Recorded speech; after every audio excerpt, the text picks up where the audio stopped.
Chapter 5. Builds a House. The Journal. September 30, 1659. I, poor miserable Robinson Crusoe, being shipwrecked during a dreadful storm in the offing, came on shore on this dismal, unfortunate island, which I called the Island of Despair, all the rest of the ship's company being drowned and myself almost dead. All the rest of the day I spent in afflicting myself at the dismal circumstances I was brought to. That is, I had neither food, house, clothes, weapon, nor place to fly to, and in despair of any relief, saw nothing but death before me, either that I should be devoured by wild beasts, murdered by savages, or starved to death for want of food. At the approach of night I slept in a tree for fear of wild creatures, but slept soundly, though it rained all night. October 1. In the morning I saw, to my great surprise, the ship had floated with the high tide, and was driven on shore again much nearer the island, which, as it was some comfort, on one hand, for, seeing her set upright and not broken to pieces, I hoped, if the wind abated, I might get on board, and get some food and necessaries out of her for my relief. So, on the other hand, it renewed my grief at the loss of my comrades who, I imagined, if we had all stayed on board, might have saved the ship, or, at least, that they would not have been all drowned as they were, and that, had the men been saved, we might perhaps have built us a boat out of the ruins of the ship to have carried us to some other part of the world. I spent great part of this day in perplexing myself on these things, but at length, seeing the ship almost dry, I went upon the sand as near as I could, and then swam on board. This day also it continued raining, though with no wind at all. From the 1st of October to the 24th. All these days entirely spent in many several voyages to get all I could out of the ship, which I brought on shore every tide of flood upon rafts. Much rain also in the days, though with some intervals of fair weather, but it seems this was the rainy season. October 20. I overset my raft and all the goods I had got upon it, but being in shoal water, and the things being chiefly heavy, I recovered many of them when the tide was out. October 25th.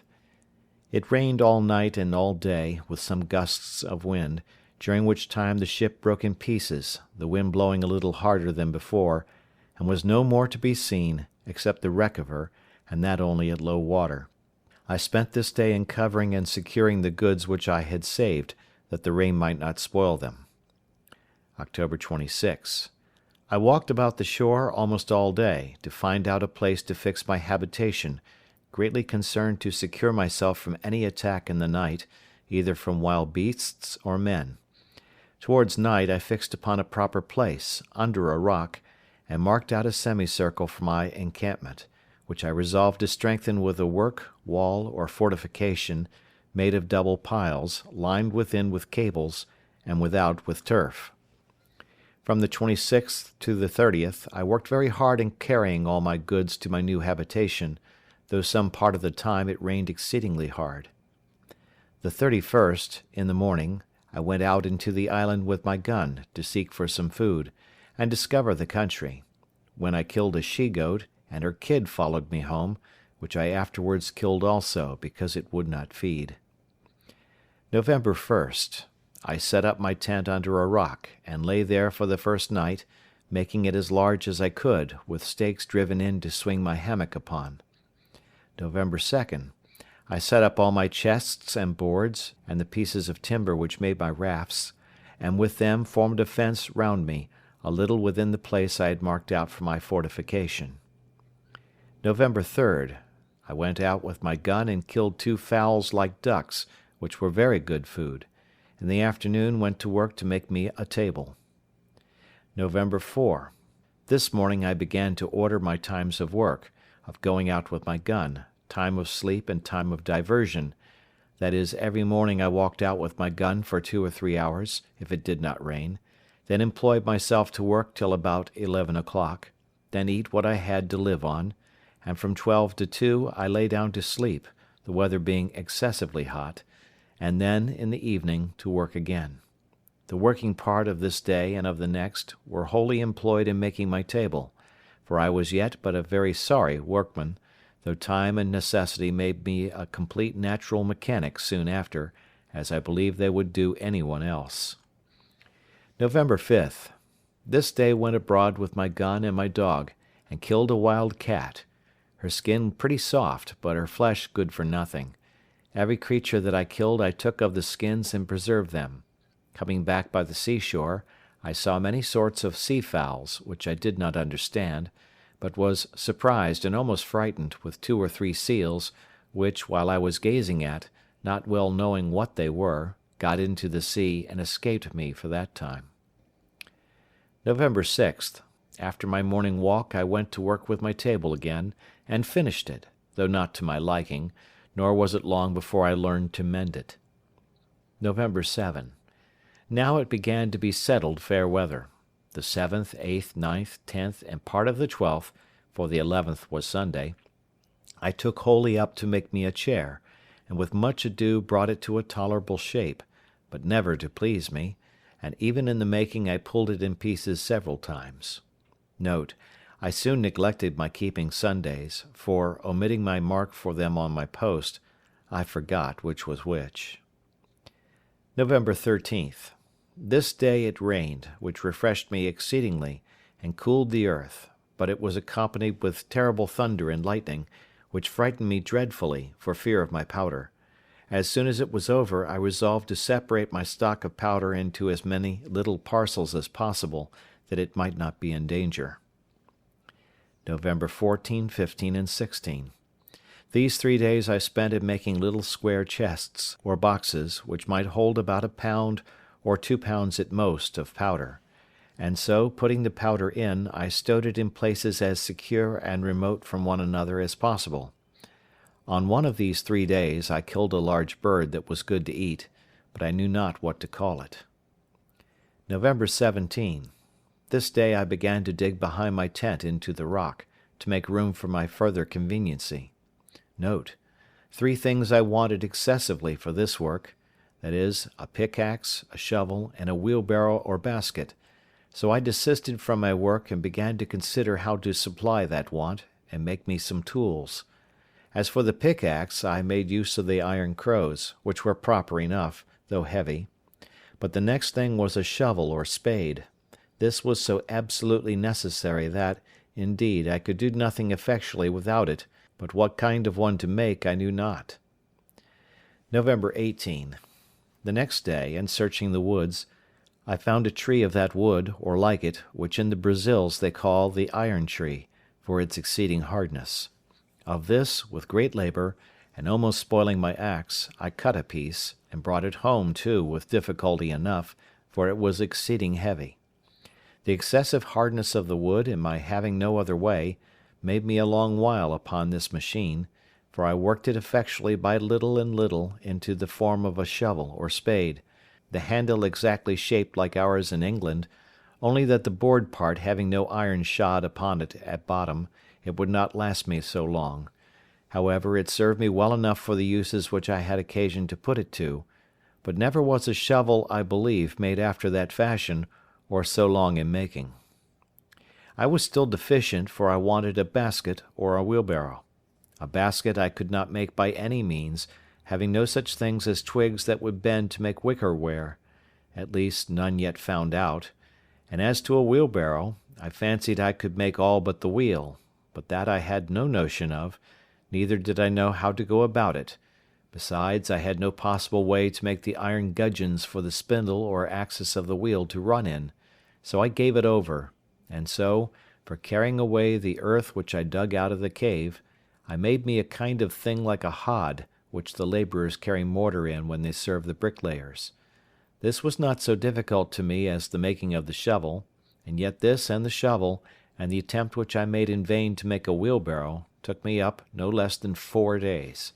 I mean always excepting my morning walk with my gun, which I seldom failed, and very seldom failed also bringing home something fit to eat. November 23rd. My other work having now stood still, because of my making these tools, when they were finished I went on, and working every day, as my strength and time allowed, I spent 18 days entirely in widening and deepening my cave, that it might hold my goods commodiously.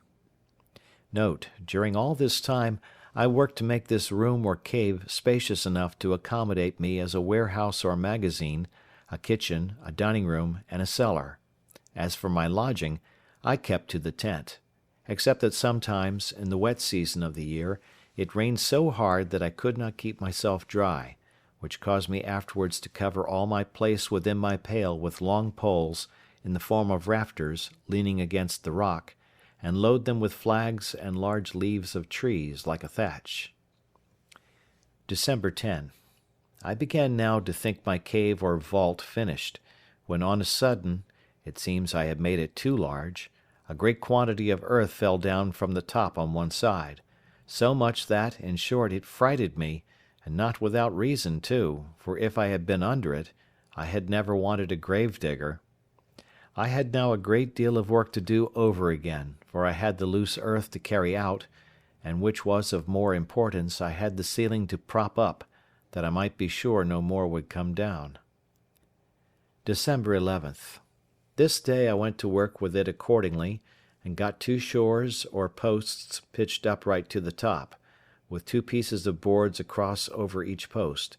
This I finished the next day, and setting more posts up with boards, in about a week more I had the roof secured, and the posts, standing in rows, served me for partitions to part off the house.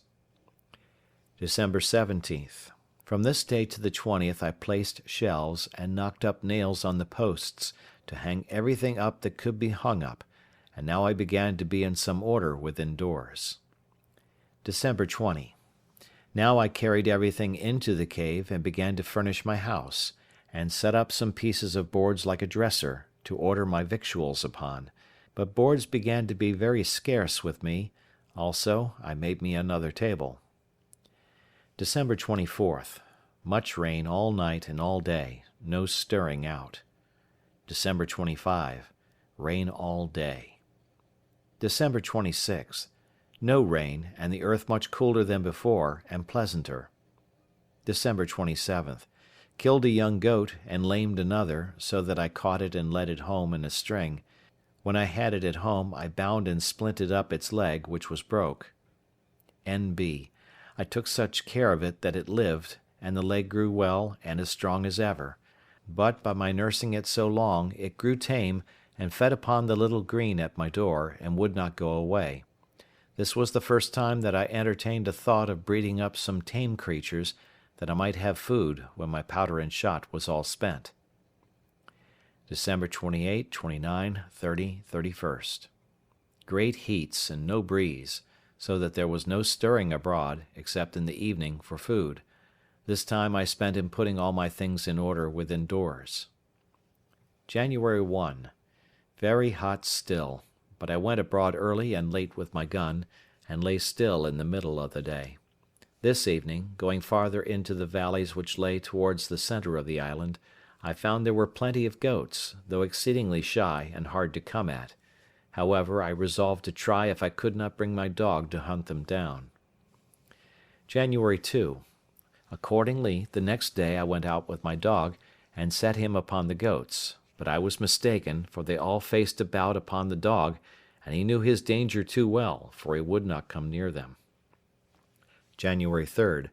I began my fence or wall, which, being still jealous of my being attacked by somebody, I resolved to make very thick and strong. N.B. This wall being described before, I purposely omit what was said in the journal. It is sufficient to observe that I was no less time than from the 2nd of January to the 14th of April working, finishing, and perfecting this wall, though it was no more than about 24 yards in length, being a half circle from one place in the rock to another place, about 8 yards from it, the door of the cave being in the centre behind it. All this time I worked very hard, the rains hindering me many days, nay, sometimes weeks together, but I thought I should never be perfectly secure till this wall was finished, and it is scarce credible what inexpressible labour everything was done with, especially the bringing piles out of the woods and driving them into the ground, for I made them much bigger than I needed to have done. When this wall was finished, and the outside double fenced, with the turf wall raised close to it, I perceived myself that if any people were to come on shore there, they would not perceive anything like a habitation, and it was very well I did so, as may be observed hereafter, upon a very remarkable occasion. During this time I made my rounds in the woods for game every day when the rain permitted me, and made frequent discoveries in these walks of something or other to my advantage. Particularly I found a kind of wild pigeons, which build, not as wood pigeons in a tree, but rather as house pigeons, in the holes of the rocks; and taking some young ones, I endeavoured to breed them up tame, and did so; but when they grew older they flew away, which perhaps was at first for want of feeding them, for I had nothing to give them.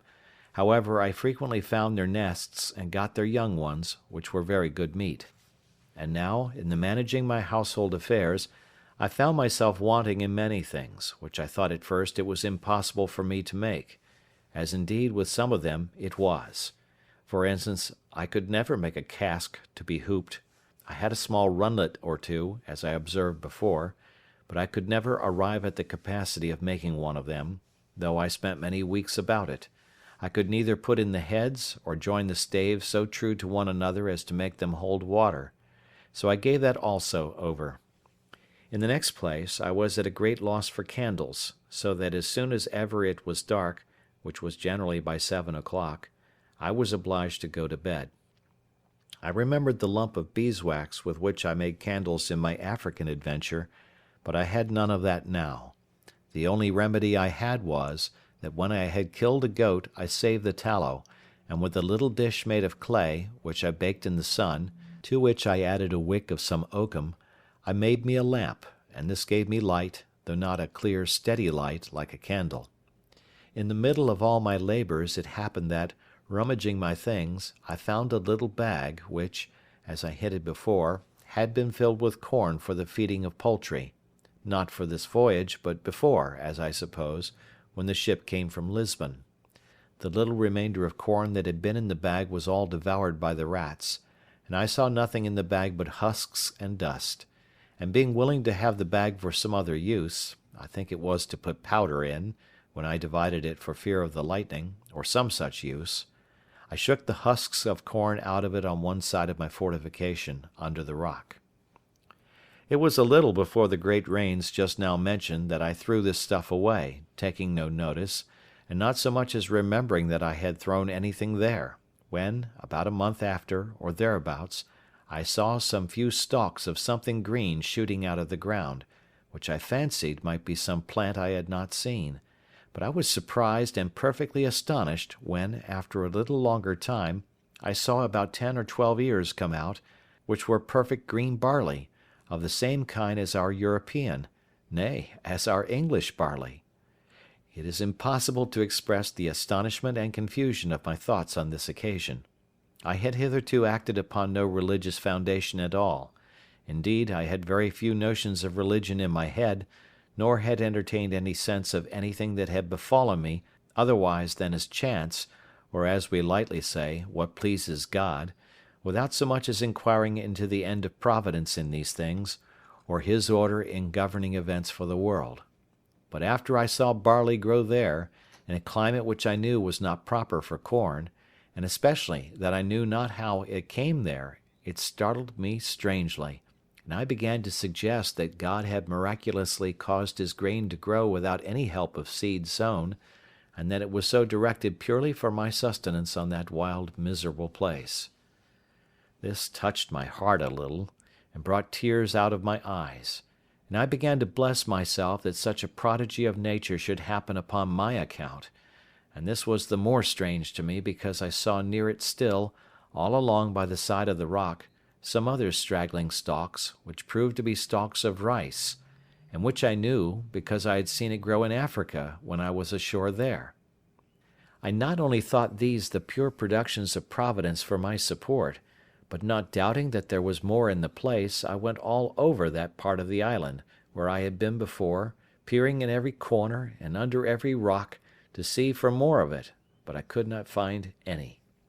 At last it occurred to my thoughts that I shook a bag of chicken's meat out in that place, and then the wonder began to cease, And I must confess my religious thankfulness to God's providence began to abate, too, upon the discovering that all this was nothing but what was common, though I ought to have been as thankful for so strange and unforeseen a providence as if it had been miraculous, for it was really the work of Providence to me, that should order or appoint that 10 or 12 grains of corn should remain unspoiled, when the rats had destroyed all the rest, as if it had been dropped from heaven; as also, that I should throw it out in that particular place, where, it being in the shade of a high rock, it sprang up immediately; whereas, if I had thrown it anywhere else at that time, it had been burnt up and destroyed. I carefully saved the ears of this corn, you may be sure, in their season, which was about the end of June, and laying up every corn, I resolved to sow them all again, hoping in time to have some quantity sufficient to supply me with bread. But it was not till the 4th year that I could allow myself the least grain of this corn to eat, and even then but sparingly, as I shall say afterwards, in its order, for I lost all that I sowed the first season by not observing the proper time, for I sowed it just before the dry season, so that it never came up at all, at least not as it would have done, of which in its place. Besides this barley, there were, as above, 20 or 30 stalks of rice, which I preserved with the same care and for the same use, or to the same purpose, to make me bread, or rather food, for I found ways to cook it without baking, though I did that also after some time. But, to return to my journal.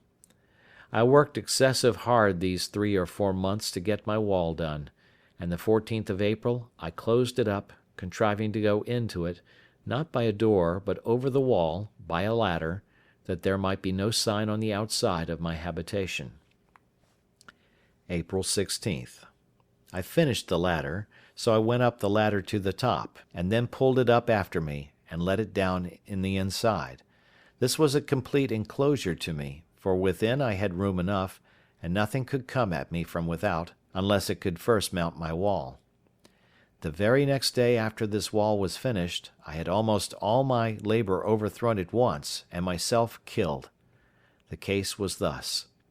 As I was busy in the inside, behind my tent, just at the entrance into my cave, I was terribly frighted with a most dreadful, surprising thing indeed, for all on a sudden I found the earth come crumbling down from the roof of my cave, and from the edge of the hill over my head, and 2 of the posts I had set up in the cave cracked in a frightful manner. I was heartily scared, but thought nothing of what was really the cause, only thinking that the top of my cave was fallen in, as some of it had done before; and for fear I should be buried in it I ran forward to my ladder, and not thinking myself safe there neither, I got over my wall for fear of the pieces of the hill, which I expected might roll down upon me. I had no sooner stepped to ground than I plainly saw it was a terrible earthquake, for the ground I stood on shook 3 times at about 8 minutes' distance, with 3 such shocks as would have overturned the strongest building that could be supposed to have stood on the earth, and a great piece of the top of a rock which stood about half a mile from me, next the sea, fell down with such a terrible noise as I never heard in all my life. I perceived also the very sea was put into violent motion by it, and I believe the shocks were stronger under the water than on the island. I was so amazed with the thing itself, having never felt the like, nor discoursed with any one that had, that I was like one dead or stupefied, and the motion of the earth made my stomach sick, like one that was tossed at sea; but the noise of the falling of the rock awakened me, as it were, and rousing me from the stupefied condition I was in, filled me with horror, and I thought of nothing then but the hill falling upon my tent and all my household goods, and burying all at once, and this sunk my very soul within me a second time. After the 3rd shock was over, and I felt no more for some time, I began to take courage, and yet I had not heart enough to go over my wall again, for fear of being buried alive, but sat still upon the ground greatly cast down and disconsolate, not knowing what to do. All this while I had not the least serious religious thought, nothing but the common "Lord have mercy upon me," and when it was over, that went away too. While I sat thus, I found the air overcast and grow cloudy, as if it would rain. Soon after that the wind arose by little and little, so that in less than half an hour it blew a most dreadful hurricane. The sea was all on a sudden covered over with foam and froth. The shore was covered with the breach of the water. The trees were torn up by the roots, and a terrible storm it was. This held about 3 hours, and then began to abate, and in 2 hours more it was quite calm, and began to rain very hard. All this while I sat upon the ground, very much terrified and dejected, when on a sudden it came into my thoughts, that these winds and rain being the consequences of the earthquake itself was spent and over, and I might venture into my cave again. With this thought my spirits began to revive, and the rain also helping to persuade me, I went in and sat down in my tent. But the rain was so violent that my tent was ready to be beaten down with it, and I was forced to go into my cave, though very much afraid and uneasy, for fear it should fall on my head. This violent rain forced me to a new work, that is, to cut a hole through my new fortification, like a sink, to let the water go out, which would else have flooded my cave. After I had been in my cave for some time, and found still no more shocks of the earthquake follow, I began to be more composed. And now, to support my spirits, which indeed wanted it very much, I went to my little store, and took a small sup of rum, which, however, I did then and always very sparingly, knowing I could have no more when that was gone. It continued raining all that night and great part of the next day, so that I could not stir abroad, but my mind being more composed, I began to think of what I had best do, concluding that if the island was subject to these earthquakes, there would be no living for me in a cave, but I must consider of building a little hut in an open place, which I might surround with a wall, as I had done here, and so make myself secure from wild beasts or men, for I concluded if I stayed where I was, I should certainly one time or other be buried alive. With these thoughts, I resolved to remove my tent from the place where it stood, which was just under the hanging precipice of the hill, and which, if it should be shaken again, would certainly fall upon my tent; and I spent the next 2 days, being the 19th and 20th of April, in contriving where and how to remove my habitation. The fear of being swallowed up alive made me that I never slept in quiet, and yet the apprehension of lying abroad without any fence was almost equal to it; but still, when I looked about, and saw how everything was put in order, how pleasantly concealed I was, and how safe from danger, it made me very loath to remove. In the meantime, it occurred to me that it would require a vast deal of time for me to do this, and that I must be contented to venture where I was, till I had formed a camp for myself, and had secured it so as to remove to it. So with this resolution I composed myself for a time, and resolved that I would go to work with all speed to build me a wall with piles and cables, etc., in a circle, as before, and set my tent up in it when it was finished, but that I would venture to stay where I was till it was finished, and fit to remove. This was the 21st. April 22nd. The next morning I began to consider of means to put this resolve into execution, but I was at great loss about my tools. I had 3 large axes, and abundance of hatchets, for we carried the hatchets for traffic with the Indians, but with much chopping and cutting knotty hardwood they were all full of notches and dull, and though I had a grindstone I could not turn it and grind my tools too. This cost me as much thought as a statesman would have bestowed upon a grand point of politics, or a judge upon the life and death of a man. At length I contrived a wheel with a string, to turn it with my foot, that I might have both my hands at liberty. Note: I had never seen any such thing in England, or at least not to take notice how it was done, though since I have observed, it is very common there. Besides that, my grindstone was very large and heavy. This machine cost me a full week's work to bring it to perfection. April 28th and 29th. These 2 whole days I took up in grinding my tools, my machine for turning my grindstone performing very well. April 30th. Having perceived my bread had been low a great while, now I took a survey of it, and reduced myself to 1 biscuit cake a day, which made my heart very heavy. May 1st. In the morning, looking towards the seaside, the tide being low, I saw something lie on the shore bigger than ordinary, and it looked like a cask. When I came to it, I found a small barrel, and 2 or 3 pieces of the wreck of the ship, which were driven on shore by the late hurricane, and looking towards the wreck itself, I thought it seemed to lie higher out of the water than it used to do. I examined the barrel which was driven on shore, and soon found it was a barrel of gunpowder, but it had taken water, and the powder was caked as hard as a stone. However, I rolled it farther on shore for the present, and went on upon the sands, as near as I could to the wreck of the ship, to look for more.